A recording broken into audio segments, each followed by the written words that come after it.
Daybreak here on Arise News. Now it's time for the press preview. A first look at what's on the front pages. As they arrive, let's take a look at This Day newspaper, our sister publication. It says, the leading story here, Buhari says, with advancement in technology, no one can claim millions of votes again. Let's take some riders for that story. Urges Nigerians to resist agents bent on destabilizing their country. Insecurity worse now than in 2015, Duri declares. Meanwhile, terrorists kill 3 kidnapped victims in Kaduna and threaten to kill 22 others over 20 million naira ransom.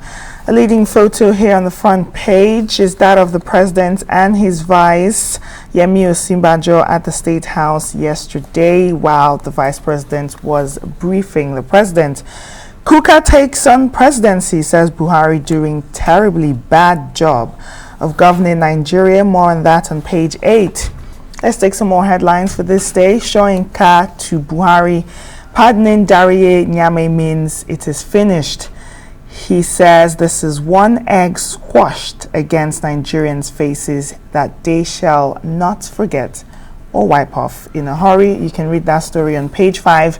Above the nameplate of This Day this morning, IMF raises Nigeria's economic growth projection to 3.4%.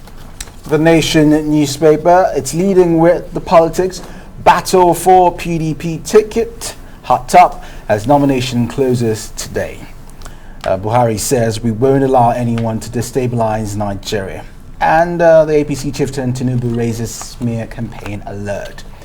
Pupils gang sex in Dubai. Police invite parties. The Inspector General of Police has ordered surveillance. And APC primaries, Ngige and Namani join presidential race. Right, let's look at the punch. Electoral presidency, OSGF disagree over Buhari minister's refusal to resign. You find this on page 2. He has 3 riders. Like Amechi Ngige declares for presidency, refuses to leave office. Nduje Oyedola LK resignation of appointees contesting 2023 polls. Marafa faction wants APC against repeating Zamfara 2019 mistake. There was a talk about Marafa moving to PDP and Yeri, but I mean they refuted that. Then look at that picture.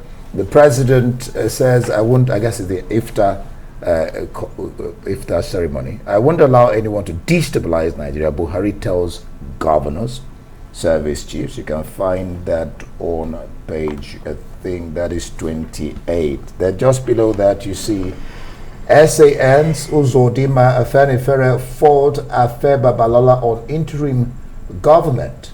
And then just above the punch, the logo of the punch, the top mast, Adebanjo, drop your presidential bids. A Fenifere leader tells Tinubu and the vice president Oshibajo. That's found on pages 9 and 28. Then, of course, power generation crashes by 903 megawatts. National grid crisis persists, page 70.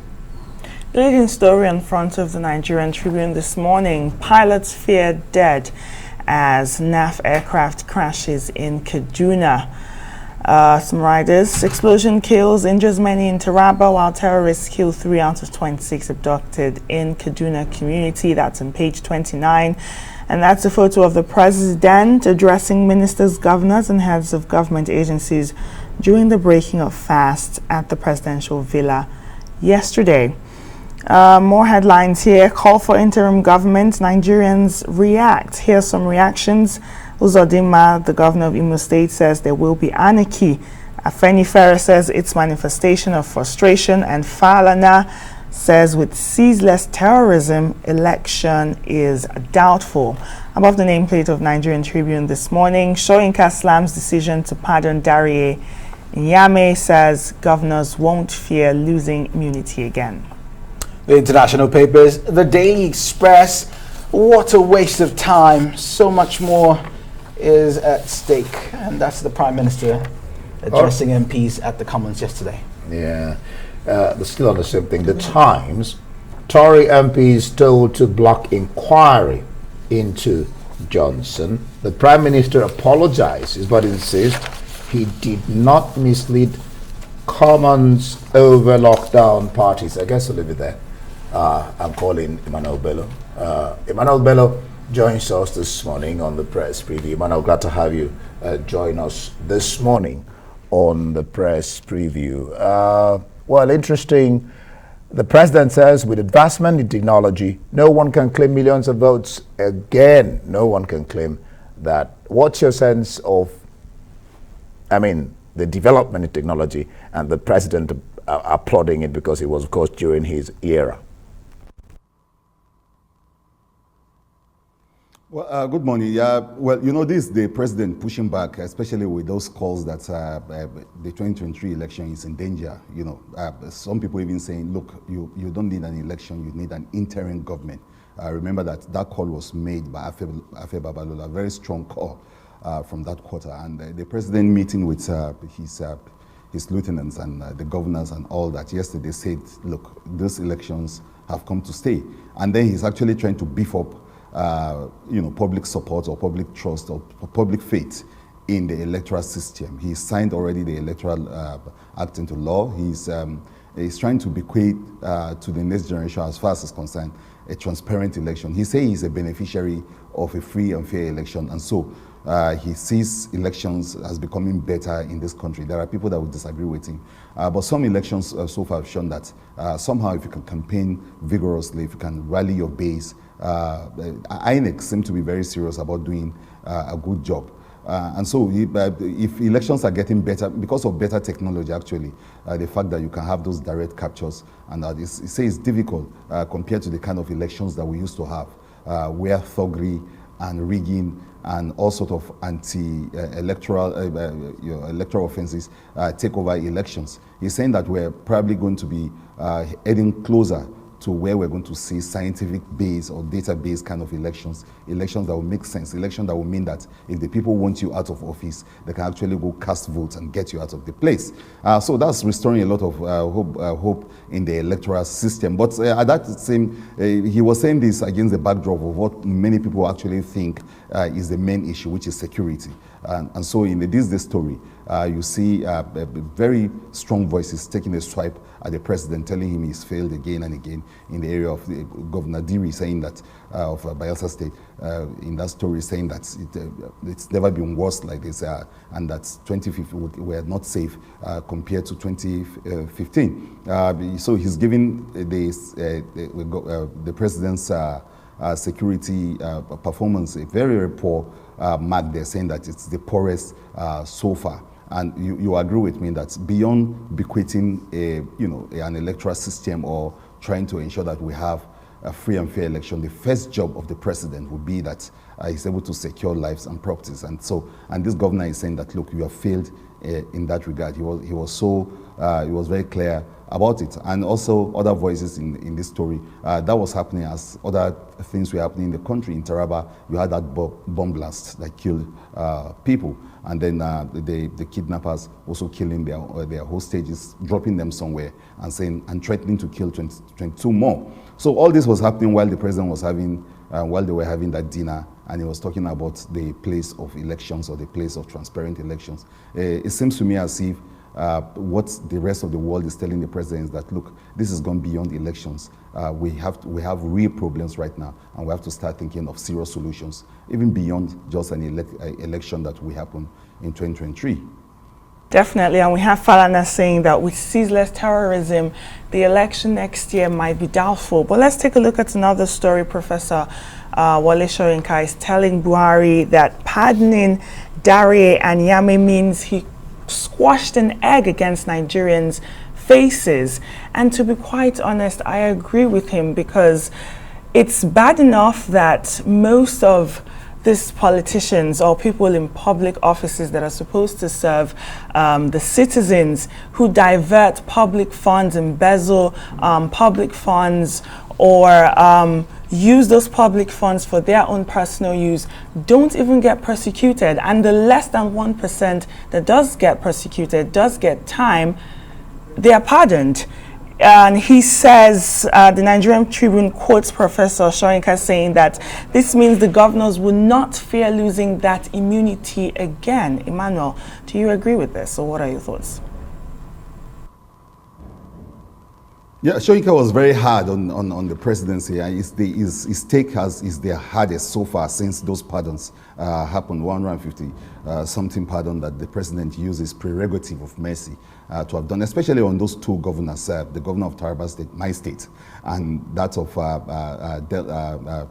Plateau State. And it's a very strong accusation. It's Wole Soyinka actually intoning the Easter message of Jesus Christ when he said it's finished on the cross. He said, look, this shows that the so-called posturing of anti-corruption it's finished. And he used very strong, it's Wole Soyinka at his best in his trademark, using the very, very strong words to describe how the frustration of many Nigerians, apart from the egg analogy of being broken on our faces, he's saying that the president has practically, dropped all his eggs in one basket, the so-called anti-corruption war. But with this pardon, all that is broken and that it is finished.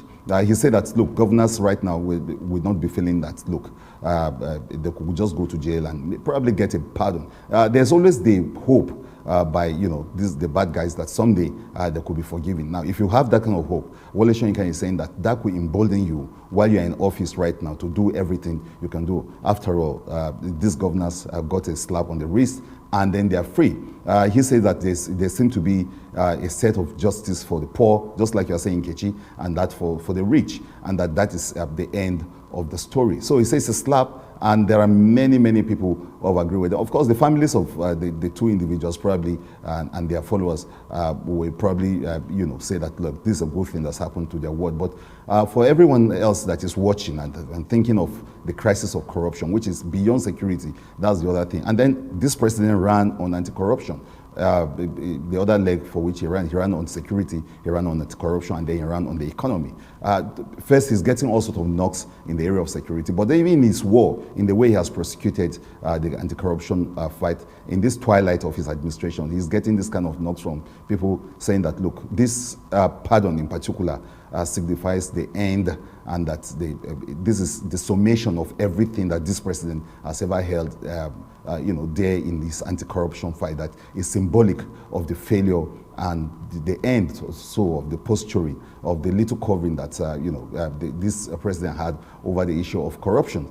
Pardoning those two men for stealing billions of naira clearly shows that there's no seriousness. There wasn't even any seriousness in the war against corruption, especially with those bodies. In fact, some people even trying to say that the anti-graft bodies should be, Wike coming out strongly in another news saying that the anti-graft bodies should even be scrapped altogether, that they failed in this pardon. So it's one that has really generated a lot of emotions, and Wole Soyinka is putting a lot of words and a lot of adjectives to it, lambasting the president's anti-corruption claims.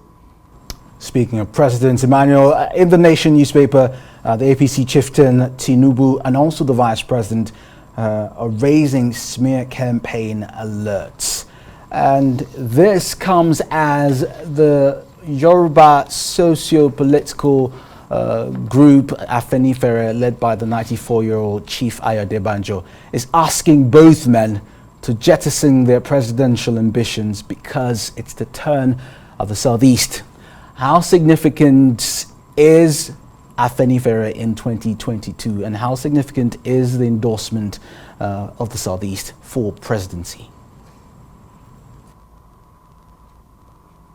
Yeah, there's been strident call for the presidency to be moved to the southeast, and people are making that the call is getting stronger every day. And now to have people from the other parts, the southwest, saying, look, it's just the right thing to do. That tells you how significant and how very important the call for Igbo presidency, as it is called, is. That, look, it's only fair if we're going to continue to talk about federalism, if we're going to talk about unity, if we're going to talk about equity, or even fairness, it's only fair that you give the southeast the shot at the presidency. But then that's up to the parties to do, and we're waiting for instance, what the zoning formula of the PDP will be. The battle is on. Another paper reporting that 8 nominations so far forms, indication of interest for the presidency is going. The Anyim Pius Anyim from the southeast is one of those people that have gone to the PDP. So it will make a lot of push if the PDP, for instance, said, look, we're zoning the presidency to the southeast, and now getting a very, very serious support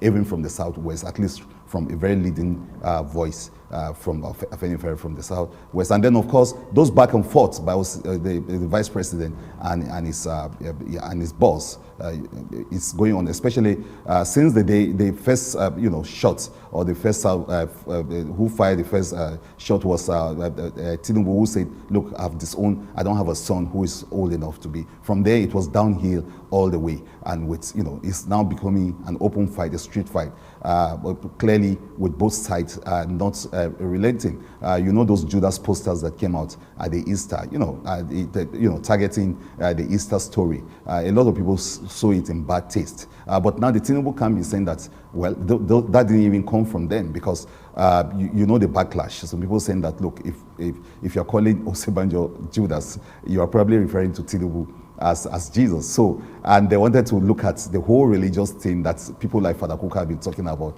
the serious crisis of religion, that anything that is religious, it seems to capture our imagination. So, playing on those symbolism can deal a serious blow on both sides of the divide, because Osinbajo, as you know, is a reverend, is a pastor. Tinubu is a Muslim. So, playing on those, that's a very dangerous part to take in the back and forth that was happening. It's a serious situation, and I think both sides will have to find a way to cover those grounds. We'll see what gives, what plays out. Thank you so much, Emmanuel Bello. That's the press people.